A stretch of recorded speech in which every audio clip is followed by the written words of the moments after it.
শালী থানা ৮ নং word BNP কর্তৃক আয়োজিত আজকের উঠান বৈঠকে আমাদের মাঝে উপস্থিত আছেন ঢাকা ১৪ আসনে বিএনপির মনোনীত প্রার্থী সানজিদা ইসলাম তুলি, উপস্থিত আছেন মহানগর বিএনপি যুগ্ম আহ্বায়কবৃন্দ, উপস্থিত আছেন মহানগর বিএনপি সদস্যবৃন্দ, উপস্থিত আছেন থানা বিএনপি আমাদের সম্মানিত আহ্বায়ক কায়েস আহমেদ পাপ্পু ভাই, ওয়ার্ডের সভাপতিবৃন্দ এবং আমার সামনে উপস্থিত নেতৃবৃন্দ, ছাত্রদল, যুবদল, মহিলা দলকে জানাই আমার ব্যক্তিগত পক্ষ হতে আন্তরিক শুভেচ্ছা এবং অভিনন্দন। প্রিয় উপস্থিতি, আসলে উঠান বৈঠক হলো যে আপনারা বলবেন, আমরা শুনবো এবং আমাদের প্রধান অতিথি যিনি আছেন উনি আপনাদের যে সমস্যাগুলি আপনারা উপস্থাপন করবেন ওই সমস্যাগুলির কথা উনি বলবেন। আসলে আপনার কাছে মাইক কি হয়েছে সবাই হয়তো বলতে পারেন নাই, পরে আমরা চলে গেলে হয়তো আপনারা বলবেন যে আজকে আপনারা কি মিস করেছেন, আপনাদের আরো সমস্যা আছে এগুলি বলা দরকার ছিল। কারণ এর আগে আমি কয়েকটা উঠান বৈঠক এবং মত বিনিময় সভা, আলোচনা সভা এখানে করেছি, বাপু ভাই ছিলেন, অনেকগুলি আপনাদের সমস্যা আছে যে কবির ভাই বলেছেন যে গ্যাসের সমস্যা মোস্ট ইম্পর্টেন্ট এটা। তারপর মাদক এই যুব সমাজ, এই তরুণ সমাজ, যুব সমাজ যদি মাদকে আসক্ত হয়ে যায় বাংলাদেশ কিন্তু কখনো আগাবে না, এই সমাজ কখনোই আগাবে না। এই সমাজকে যদি আপনি সুন্দর করে প্রতিষ্ঠা করতে চান অবশ্যই এই যে এখানে আমাদের প্রধান অতিথি আছে এবং আমরা যারা আছে আমরা কিন্তু একা কাজ করে পারবো না, আপনাদের কিন্তু কাজ করতে হবে। আপনারা যারা এর আগে বলেছি আপনাদের এলাকায় যারা মাদক বিক্রি করে এবং মাদক খায় তাদেরকে আগে নিয়ন্ত্রণ করতে হবে আপনাদেরই।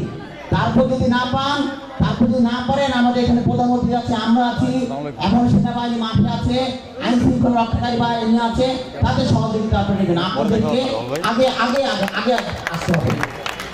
সবচেয়ে বড় কথা দেখেন, আমাদের বিএনপি ভারপ্রাপ্ত চেয়ারম্যান জনাব তারেক রহমান ওনাকে এই ১৪ আসনে দায়িত্ব দিয়েছে।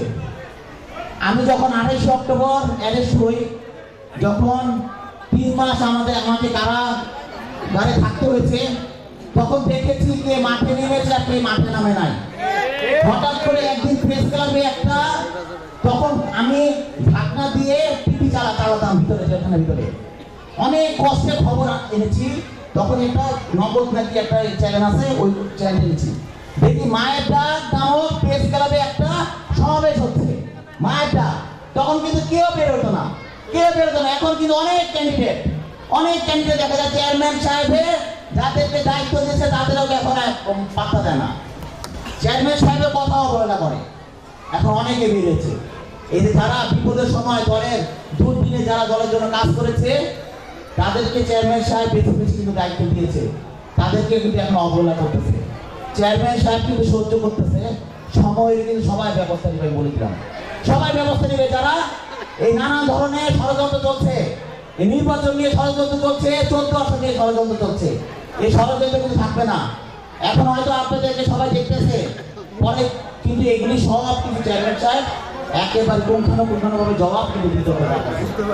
বক্তব্য দেওয়ার কিছু নাই, সবাইকে ধানের শীষের পক্ষে কাজ করবেন।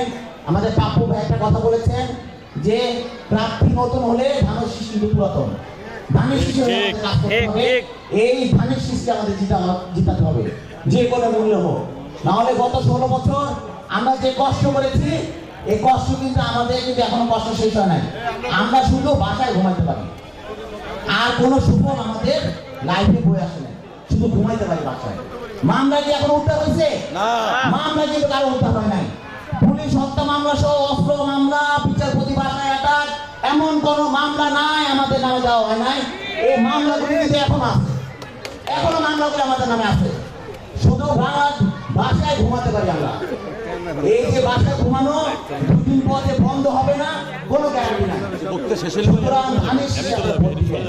আমাদের বিএনপি ভারপ্রাপ্ত চেয়ারম্যান যাকে প্রার্থীতা ঘোষণা করেছে নতুন হতে পারে, সে ধানের শীষে প্রার্থী, সে রাজপথে কাজ করছে, যা অনেকে দেখে নাই, অনেকে খুঁজে পায় নাই, অনেকে ফোন বন্ধ ছিল, অনেকে দেশের বাইরে ছিল, খুঁজে পায় নাই। সুতরাং এত ধরনের টাল ভাড়া না করে ধানের শীষের চেয়ারম্যান সাহেব যাকে দল থেকে যাকে দিয়েছে তার ওই আমরা কাজ করি, যাকে দেয়।